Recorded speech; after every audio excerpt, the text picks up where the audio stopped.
BNP জোটের হাত ভেঙে যাচ্ছে। বাতিল করা হয়েছে দিল্লিতে হতে যাওয়া গোপালগঞ্জে সেনাবাহিনীর কথিত নিপীড়ন ও জুলাই গণহত্যা বিষয়ক সংবাদ সম্মেলন।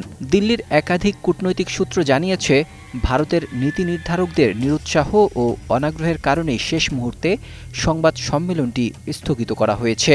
যদিও আয়োজকরা দাবি করছেন, ঢাকার মাইলস্টোন স্কুলে বিমান বিধ্বস্তের ঘটনায় শোক প্রকাশের জন্য তারা সংবাদ সম্মেলনটি আপাতত স্থগিত করেছেন।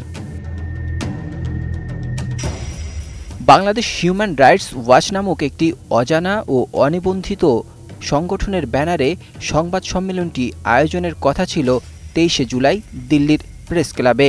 সংগঠনটির পরিচয় ও বৈধতা নিয়ে নানা প্রশ্ন থাকলেও এর অন্যতম আয়োজক যুক্তরাষ্ট্র প্রবাসী মোহাম্মদ আলী সিদ্দিকী, যে নিজে সংগঠনটির যুক্তরাষ্ট্র চ্যাপ্টারের মহাসচিব হিসেবে পরিচয় দেন।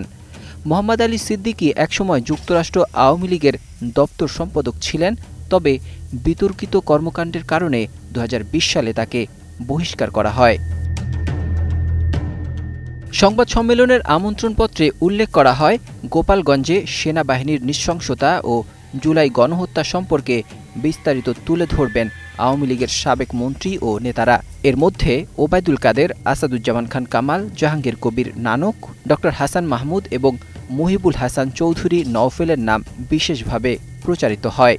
হিন্দুস্তান টাইমসের অনলাইন প্রতিবেদনে বলা হয়, এদের কয়েকজন ইতিমধ্যে দিল্লিতে পৌঁছেছেন।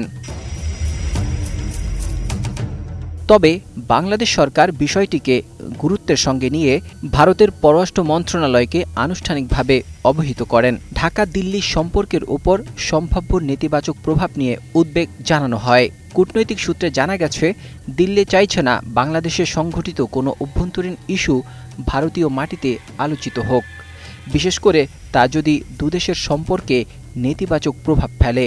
এজন্য শুরুতে সবুজ সংকেত দিলেও পরে দিল্লি কূটনৈতিক মহল সংবাদ সম্মেলনটি বাতিল করে দেয়।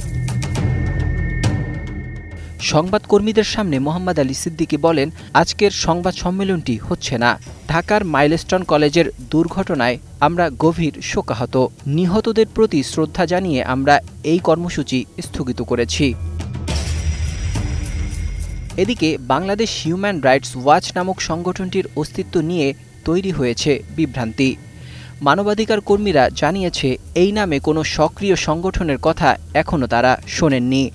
সব মিলিয়ে পুরো ঘটনাটিকে রাজনৈতিক উদ্দেশ্য প্রণোদিত একটি কৌশল বলে ধারণা করছেন বিশ্লেষকরা। তবে এই ঘটনার ভেতরে বাংলাদেশের সাথে ভারতের কূটনৈতিক ভারসাম্য বজায় রাখার যে চেষ্টা, তা ফুটে উঠেছে।